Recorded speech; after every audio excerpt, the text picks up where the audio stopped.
Hey, thank you, Mr. Chairman.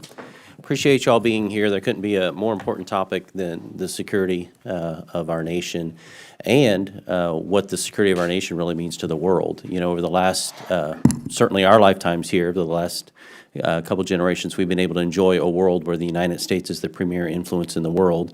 And what that's meant for the world has been scientific breakthroughs. It's meant human flourishing going through the roof. It's meant a lot of wonderful things for the world. By and large, and you compare what the America First agenda is, which President Trump is bringing to the scene, compared to the previous administration under President Biden.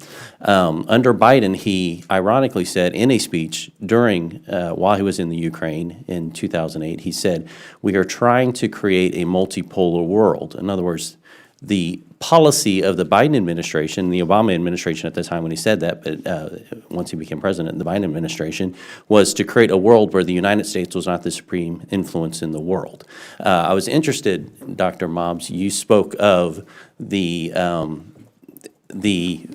you said the perversion of soft power, and that how I would just ask you this: who was making those decisions? We could talk about the DEI programs, we could talk about all the crazy spending, the transgender operas and other seas, and all these different kind of things. Because when I talk to ambassadors overseas, they would say, "We want to align ourselves with the United States because we appreciate the freedom that you all have stood for. We appreciate what you meant for the world." But we talk to China, and they talk roads and bridges. We talk to you all, and it's social engineering against values that our country disagrees with. Could you speak to that?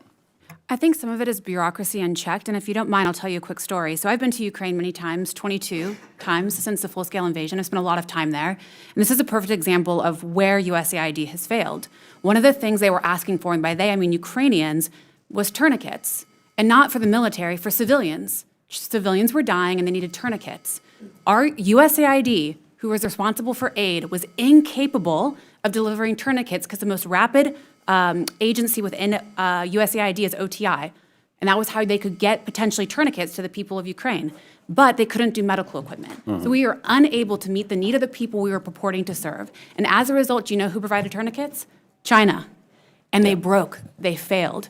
So it's bureaucracy. Bureaucracy unchecked with zero oversight and no accountability. I think it was you, Mr. Sadler, who mentioned Afghanistan, or I forget who said that. One of you. It was you again, being the tipping point, the beginning of kind of the domino effect that led to Ukraine. It was interesting it was actually tragic during the Afghanistan withdrawal. We had a number of people on airplanes ready to go. We had the manifest, we had their IDs, people who should have been evacuated, and we were calling the State Department. Literally, I have this on my phone. I'm calling the State Department. The Taliban was willing to let them leave. We had countries willing to accept them, and our own State Department was calling ahead to other countries to tell them, don't let that plane land, and therefore they wouldn't. And of course, we know the tragedy of what happened in Afghanistan overnight. You had a semi-free, not in the context of the United States, but overnight they went to, you have the Bible app on your phone, you're being executed. And so we speak about the internal threats, but a lot of these policies are being driven by our own State Department, I guess is what my concern is. I think that's absolutely right. I think that the Afghanistan situation is actually quite more complicated than that, because I think what you saw was an overt politicization of things that shouldn't be politicized. The intelligence community, the Pentagon, the entire national security apparatus, and as a result, you saw everything fail. I think that you saw, unfortunately, hard power fail in some ways, but truly soft power, and that is what projected to the world that we were unprepared and unwilling to do what was necessary. And as a result, I do think that that was a green light for many of the worst actors in the world to do whatever because they felt they could do it unchecked. Mr. Sadler, I wanted to ask you, there was some concern about military recruiting under President Trump's administration. Could you speak to, has that gone up or down since he's been elected? It's going through the roof in a good way. Yeah, record numbers of recruiting. Okay, just wanted to make sure.